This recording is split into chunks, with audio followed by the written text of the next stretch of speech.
دوستو یہ ایک کسان کی کہانی ہے جس کے کھیت کافی وسیع رقبے پر پھیلے ہوئے تھے، جس میں اس نے فصل اگائی ہوئی تھی۔ اس کی فصل ذرا بڑی ہوئی تو اس فصل کے درمیان ایک چڑیا نے اپنا گھونسلہ بنا لیا۔ کچھ وقت گزرنے کے بعد چڑیا نے اس گھونسلے میں انڈے دے دیے۔ جلد ہی ان انڈوں سے چڑیا کے بچے نکل آئے۔ چڑیا ان کے لیے دانہ دنکا چگتی اور ان کی دیکھ بھال کرتی۔ چڑیا کے بچے آہستہ آہستہ بڑے ہونے لگے۔ چڑیا ہر روز صبح سویرے اپنا پیٹ بھرنے اور بچوں کے لیے دانہ دنکا چگنے کے لیے گاؤں کی طرف چلی جاتی۔ ایک دن وہ بچوں کے لیے دانہ لے کر واپس آئی تو اسے اپنے بچے تھوڑے ڈرے اور سہمے سے لگے۔ اس نے پوچھا کہ کیا بات ہے، اتنے ڈرے ہوئے اور پریشان کیوں ہو؟ بچوں نے کہا کہ ماں، آج کسان آیا تھا اور وہ فصل کاٹنے کی بات کر رہا تھا۔ وہ کہہ رہا تھا کہ وہ صبح اپنے بیٹوں کو فصل کاٹنے کے لیے بھیجے گا۔ ہم ڈر گئے کہ اس طرح تو ہمارا گھر بھی تباہ ہو جائے گا۔ ہمیں فصل کاٹنے سے پہلے ہی کہیں چلے جانا چاہیے، لیکن ابھی تو ہم اڑنے کے قابل بھی نہیں، تو ہمارا کیا بنے گا؟ اسی لیے تو ہم ڈرے ہوئے ہیں۔ ساری بات سننے کے بعد چڑیا نے کہا، بچوں فکر نہ کرو، ڈرنے کی کوئی بات نہیں، کل کوئی بھی فصل کاٹنے کے لیے نہیں آئے گا۔ اگلے دن بالکل ویسے ہی ہوا جیسا چڑیا نے کہا تھا، کوئی بھی فصل کاٹنے کے لیے نہیں آیا تھا۔ پھر کتنے ہی دن ایسے ہی گزر گئے، کوئی بھی فصل کاٹنے نہیں آیا۔ چڑیا اور بچے بہت خوش تھے۔ ایک دن پھر جب چڑیا دانہ دنکا چگ کر واپس آئی تو بچوں کی شکلیں دیکھ کر پریشان ہو گئی۔ بچے پھر ڈرے اور سہمے ہوئے تھے۔ انہوں نے بتایا کہ آج پھر کسان آیا تھا اور وہ دوبارہ فصل کاٹنے کی بات کر رہا تھا، اسی لیے ہم پریشان ہیں۔ وہ کہہ رہا تھا کہ کل وہ کچھ مزدوروں کو فصل کاٹنے کے لیے بھیجے گا۔ ساری بات سننے کے بعد چڑیا نے کہا، بچوں تم بالکل فکر نہ کرو، کوئی بھی فصل کاٹنے نہیں آئے گا۔ اگلے دن پھر بالکل ویسا ہی ہوا جیسا چڑیا نے کہا تھا، کوئی بھی فصل کاٹنے کے لیے نہیں آیا۔ کئی دن ایسے ہی گزر گئے، بچے اب کچھ بڑے ہو گئے تھے۔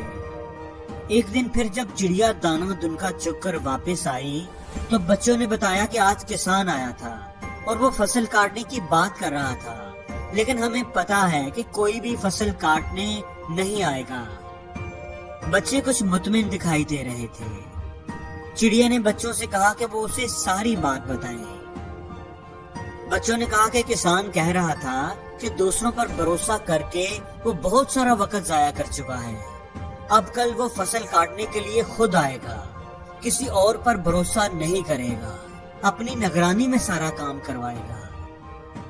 یہ سن کر چڑیا پریشان ہو گئی۔ بچوں اب ہمیں یہ گھر چھوڑ کر فوراً جانا ہوگا، ہم اپنا گھونسلہ کہیں اور بنائیں گے، کیونکہ کسان کل ضرور فصل کاٹنے کے لیے آئے گا۔ بچے بڑے حیران ہوئے، ماں لیکن پہلے بھی تو وہ کئی بار ایسا کہہ چکا ہے، لیکن کوئی بھی فصل کاٹنے نہیں آتا تھا، اب آپ کو اتنا یقین کیوں ہے کہ کل وہ ضرور آئے گا؟ چڑیا نے کہا، بچوں میری بات غور سے سنو۔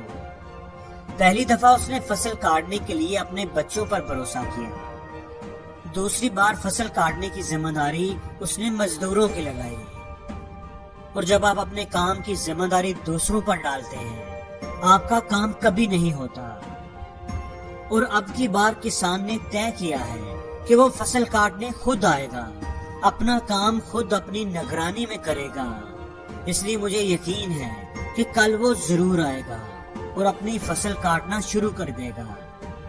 بچے اب کو چھوڑنے کے قابل ہو چکے تھے، اس لیے وہ سب وہاں سے اڑ گئے اور کہیں دوسری جگہ پر جا کر اپنا گھر بنا لیا۔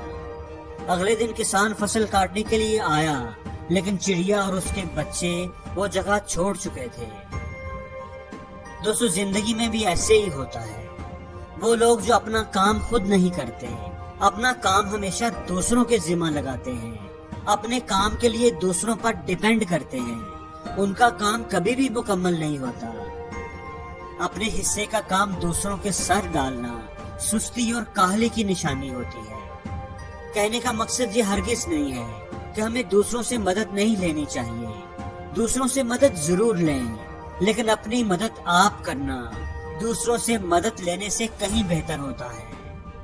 اور ہمیشہ یاد رکھنا کہ دوسرے بھی ان کی مدد کرتے ہیں جو اپنی مدد آپ کرتے ہیں، اس لیے پہلے اپنی مدد آپ کریں، پھر دوسروں کی طرف دیکھیں۔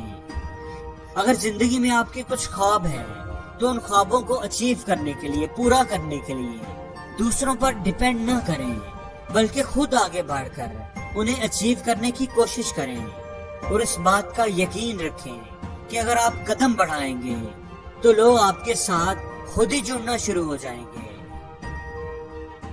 اور زندگی میں ہر روز کچھ نیا سیکھو، نیا سوچو، نیا کرو، لرن کرو۔